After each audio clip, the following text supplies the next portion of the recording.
Hello, everyone. Welcome back to Kenny's Life Thoughts in Retirement.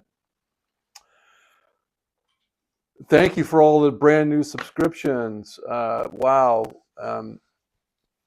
pretty cool. I'm getting some traction with this channel, and it's much appreciated.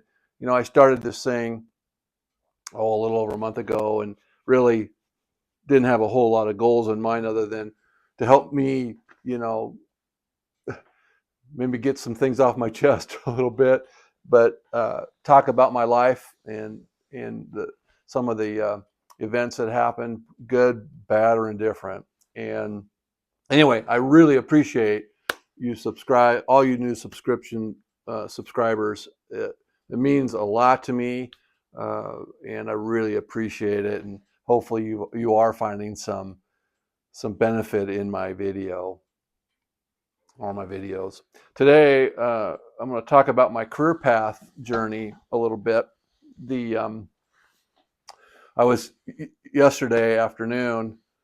It was raining so bad up here, cold and wet and foggy and rainy, and decided I'm going to clean out my closet and do a little early spring cleaning, I guess. And I discovered a bunch of in my closet. I had all my old work clothes in there. I had a bunch of dress shirts, dress pants, 2 pairs of Florsheim wingtip shoes that I can't bring myself to get rid of because they were so expensive at the time. I remember when I bought them, I was like, oh my gosh, these things are so expensive. But anyway, I still have those. They're a timeless heirloom, I guess. I'm joking, of course.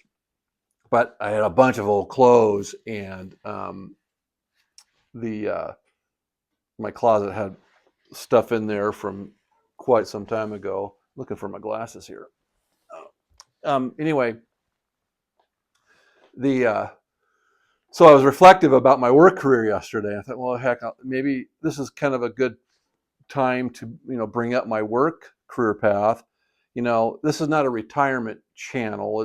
It's more of a where my thoughts are in retirement. And my head was going in a place yesterday, which,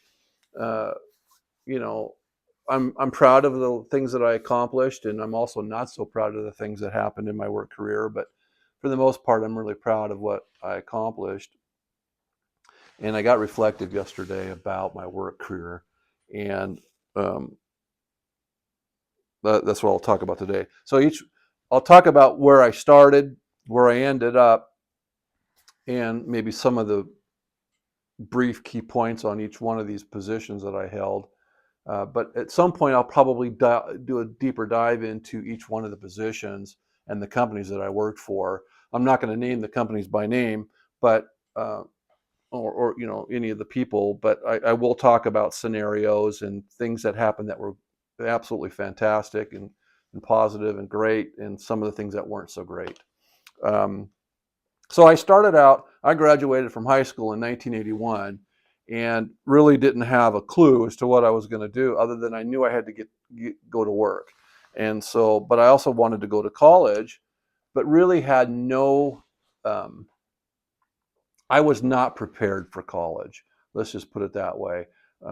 It wasn't supported with my parents. It just wasn't a topic of conversation, but it was something inside me I wanted to do because a lot of my high school folks that I went to high school with were going off to college, and so that was the thing to do. But I had no idea. I was not prepared at all.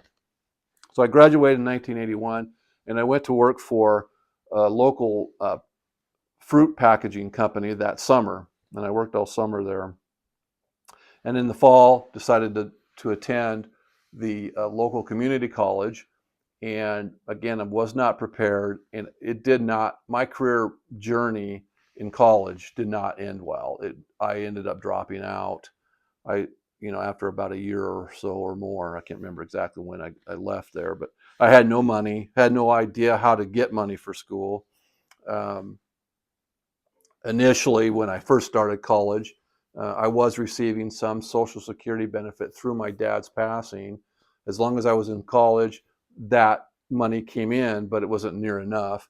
and President Reagan eliminated that part of the Social Security program in an effort to help save Social Security for the long term. So that ended up drying up anyway, but I had no idea how to get student loans or any of that.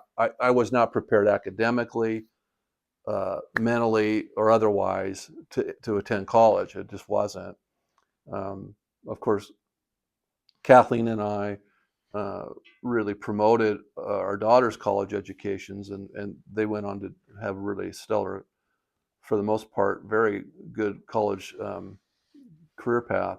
But for me, it did not go well, and so I ended up leaving and going to work for a local lumber yard in Southeast Portland.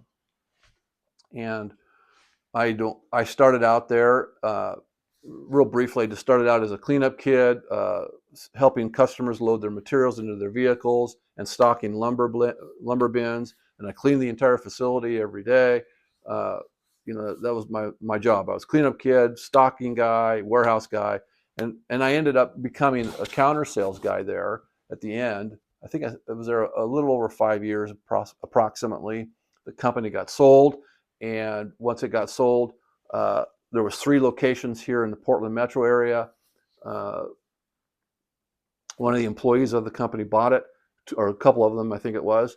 And anyway, they bought it, and then the other 2 locations that were closing down permanently, the people from there, some of those people filtered to the one location that was going to be saved, which is the one I was at, pushed some of the younger, lower tenured folks like I was out the door.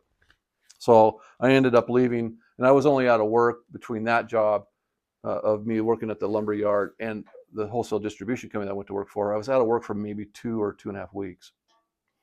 I answered an ad in the paper. That's how you got jobs back then. You didn't have Indeed or internet searches or any of that stuff. You got out on the street and you hustled it, and that's what I did. I answered an ad for a warehouse person in Northwest Portland. It was a wholesale distribution company that distributed hardwood lumber and plywood to cabinet builders and furniture makers.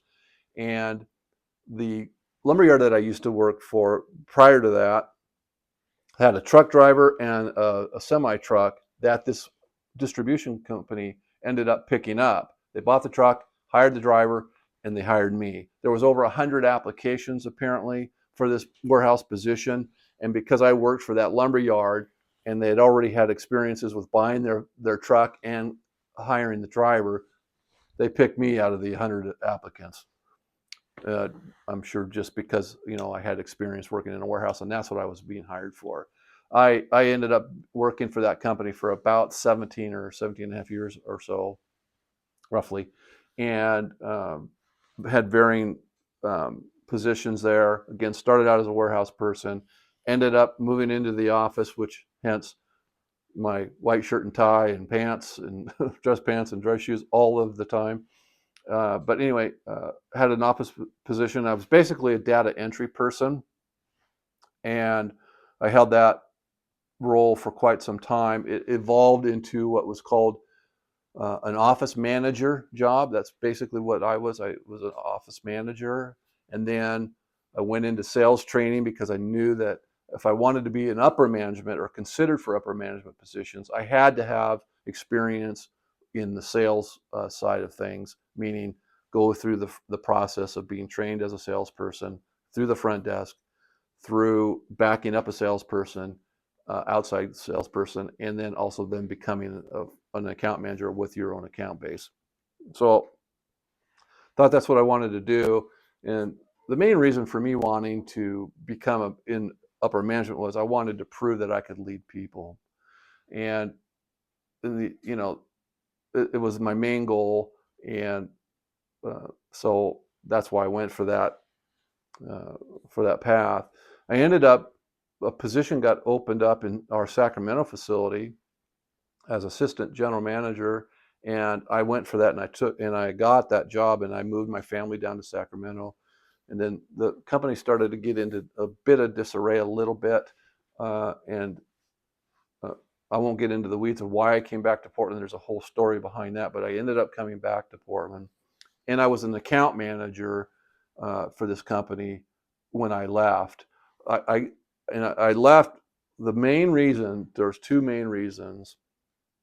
The first biggest reason was I wanted, again, to prove that I could lead people, and I wanted to be in upper management, because in order for me to lead people and to make changes that I thought were necessary, I felt like I needed to be in that management position. And so um, I left there because the management team was stacked and there was no place for me to go.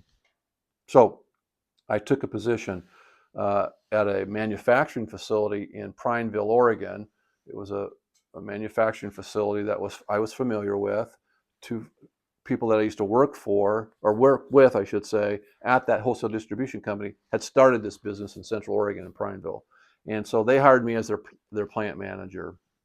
Again, I'm not going to get too much into the weeds as to all of the things that were going on there and the things that happened, positive and or negative. But I was the plant manager, and it was my opportunity to leave where I was, because there was no room for me advancement as far as I could see, unless I just wanted to become a salesperson and just be happy with that role, which I never would have been happy in that role. So I became the plant manager in Prineville, Oregon. It did not work out for many reasons. Unbeknownst to me, the owners of that company, two friends of mine that I used to work with, were not getting along. And after I was there, I lasted about a year there, but within the first 30 days, I knew I had made probably a big mistake by coming to work there. But I stuck it out for a year. I never moved my family over to Central Oregon, which was the plan initially. Thank God I didn't do that. But after I'd left that employment, I come to find out, they were not only were they not getting along, but they had the company for sale after the improvements that we were making came to fruition. I'm not saying everything that we did as a team there was perfect, but there was a lot of improvements that were made. And anyway, they could see the improvements being made, and they weren't getting along, and they decided and they had a solid plant manager in me. They decided to put the company up for sale, which I did not know about. I found out after I left. So I leave that company, and I go to work for a friend of mine who had a lumber brokerage firm, and I started out at ground zero with him. I was charged with buying and selling lumber, truckloads and carloads and all that. And I started out from ground zero, and I never did become the greatest lumber broker on the face of the planet, or even close. And again, I guess I can stop right there and say that if I had any words of advice, uh, and as I get reflective of my own working career, if you're gonna throw yourself into a position and do a job, then be the best at it. I never wanted. It's not that I don't like salespeople here. It's not. That's not my point here. But I never wanted to be considered a great salesperson. I did sales and went into sales because I knew it was a means. At least I was told it was a means to further advancement, and that was the only reason I did it. And I never did put 120% effort into being a good salesperson. I mean, I knew the products and I knew the customers, but I wasn't a great be considered a great salesperson. Although I had some successes, don't get me wrong, it's not what I wanted to do. And so anyway, I'm a salesperson building a territory with my buddy's company, and it ended because I got approached by another wholesale distribution company in Portland, or in Tualatin, I should say. And they approached me to become their general manager.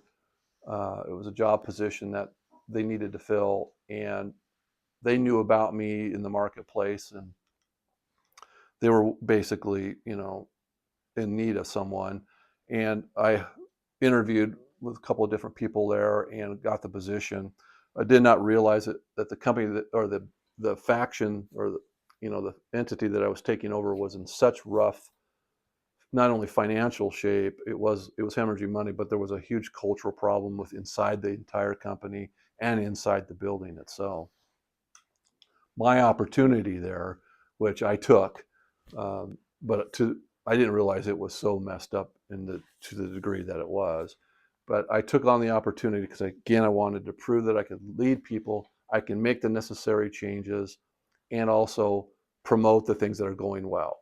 So I did that, and that company ended up uh, closing and being sold off due to the economic. Well, not, it was the only reason that we closed, but um, the 2008 housing and banking crisis pushed them over the edge. Again, this was a long-standing, fourth generation company. Um, I respected the owners and really had a lot of respect for those folks. But they just got caught into a bad scenario, and of course there were some bad decisions, of course, and untimely decisions, meaning didn't act quick enough and all that. But I don't want to get into all that right now. But it was a good. I thought this was going to be the last job that I was ever going to have, and it ended up not being so. So in 2012, we auctioned off the building that I was managing, and I went to work for another wholesale distribution company that did the same type of work. They had manufacturing capabilities, and they were also wholesale distributors of hardwood, lumber, and plywood, and a locally owned company. And I went to work for them as their continuous improvement manager, and I also had some accounts. Um, Again, my overriding thing was, okay, this is another opportunity. I was thankful to get the opportunity. For me, I didn't really get to lead people there, but I got to lead people in improvement. And, I did okay at it. It was, I was a little bit like a fish out of water, a little bit there in the beginning, because I was a little bit shocked by um, my prior experience. But at some point, the corporate credit manager position came open, and I took that opportunity and I took that job, and that was what I was when I ended my career with this particular company. I was the corporate credit manager. I gave my notice on July 4th of 2024. I gave them 6 months to replace me because I told them I was going to retire. I did that purposely because that's what the owner of the company wanted me to do, because we had prior conversations about it. And I asked him, how much time do you think you'd need if and when I decide I'm going to retire? How much time do you need to help get my replacement? And he told me 6 months, and so that's why I gave 6 months. Looking back, and during that time frame, um, it was my personal opinion, and I mean, I would tell him that if he was sitting in this room here, it was a mistake. I would never suggest doing that without first really laying down some guidelines and some rules here. Um, and again, I'm going to get into the weeds of all that at some point in future videos as to why I believe that was a mistake. But I gave my notice. Um, I trained my replacement to the best of my ability in the short amount of time that I had, and then I left on January 2nd or 3rd. I can't remember what day it was. I think it was the 2nd or 3rd. Was my last day of employment with that particular wholesale distribution company in 2025. So I've been out of work and retired now for just a little over a year.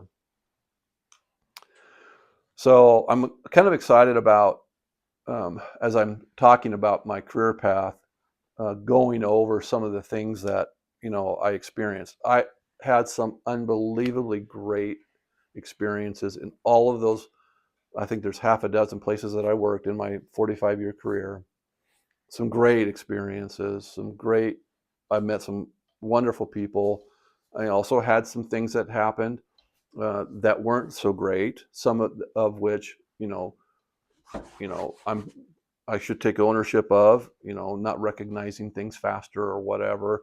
But there were some things that didn't go so well, and things that I think I could teach potentially to those that are maybe just entering into their working career path and, you know, going forward with what they're going to do in their lives. I learned a lot about people. It's one thing you know, I know people really well. I can judge folks, you know, in a way that I can see where they're coming from. I can understand where they're coming from, and I can help them, you know, lend some advice and some guidance there. Um, that's going to be hard to do on this channel here, but maybe some of your questions or uh, you know, comments will lend itself to some further conversation through the comment section. Anyway, so for 45 years I worked, and I was literally without work. Oh, in that 45-year time frame, I think it was that 2 or 2.5 week period between the lumberyard and the wholesale distribution company that I went to work for. So I worked solid for 45 years, basically. And um, you know, again, met some great people, had some great experiences, and some stuff that I also learned. You know, one the things that I would say, like I think I said earlier here, you know, if you're going to do something in your life and, you know, try to have as good a work-life balance as you can. I am a terrible example of that. I did not have good or healthy work-life um, balances. It was always something that I thought I could improve upon, but I just never really did. I drove myself to significant burnout, and especially during and after the pandemic, because I worked from home for 5 years and I just never shut work off, and it was really not a healthy situation. I burned myself out, um, but I was like that all the time in my life, in my working career. I did, with the exception of being a salesperson, I enjoyed just about everything I did for the most part. I never really, I did sales and I did it for as long as I did, and I had some successes and some failures, but it just wasn't in my soul. Um, I wanted to be in management so that I could lead people and improve processes and also promote the things that were going well. So anyway, yesterday I got reflective of where I've been. So, you know, I'm happy to be retired. It's been a great year of being retired. I'm changing the way that I look at life now, and you know, I reflect back, and I don't try to live in the past. I've said this before in my videos. I'm not living in the past necessarily, but I can't help but think about the past because it's what shaped me. You know, my past is what helped to shape who I am, and um, you know, I'm not living there, but I definitely think about it fairly often. So hopefully in the coming videos, as I think about each one of these steps that I took, and I would call them, there were 6 different companies, and inside each one of those, again, fantastic uh, experiences and some not so great. Um, but anyway, that's where I'm at today. Cleaning out my closet caused me to uh, think about where I'd been, you know, and I did a lot of that reflection. I think I said before too. You know, when I hit 60 years old, I started thinking about, okay, well, where have I been? Where am I, and where am I going? And at some point decided that where I'm going needs to be away from my working career. Uh, I pretty much had hit a wall, you know, and had burned myself out so bad that it just was not conducive to a happy life or a healthy one as well. So I'm feeling a lot better today. Stepped on the scale the other day. Wow. Whew. I'm at 225 pounds. I haven't been at 225 in years. I may not look it, but I'm feeling great. Um, I think I started, it was well over 265, somewhere around in there. And so I've just been really watching what I eat, trying to get some exercise. And so I'm feeling pretty good about that. Um, so anyway, my career path has always been in the wood products industry, and maybe that would be my first piece of advice is to stay away from it. But I I really shouldn't say that because there's a lot of people that are in it that are doing very, very well. It's you know, I guess it's anytime it's tied to the housing market. So if the housing market is not doing well, then it impacts the industry that I was in for my whole working career. And there were several points in my career where the housing market had some hiccups.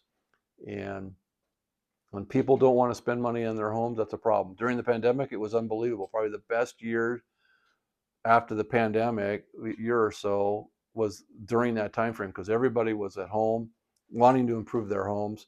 And wow, we just had some unbelievable profit during that time frame. But it's been an up and down roller coaster ride for 45 years, I'll be honest with you. That being said, that pandemic time, even though it was brutal on people's psyche, it worked out really well for the industry that I was in. At least for most people, it did. Um, Appreciate your time. Thank you again, all the subscribers, all these new subscribers that I have. Unbelievable. It touches my heart. It really does. It warms the heart. Hopefully, you're getting something out of my videos, and I really do appreciate the time that you take to watch them. As always, be safe and be well and make good choices.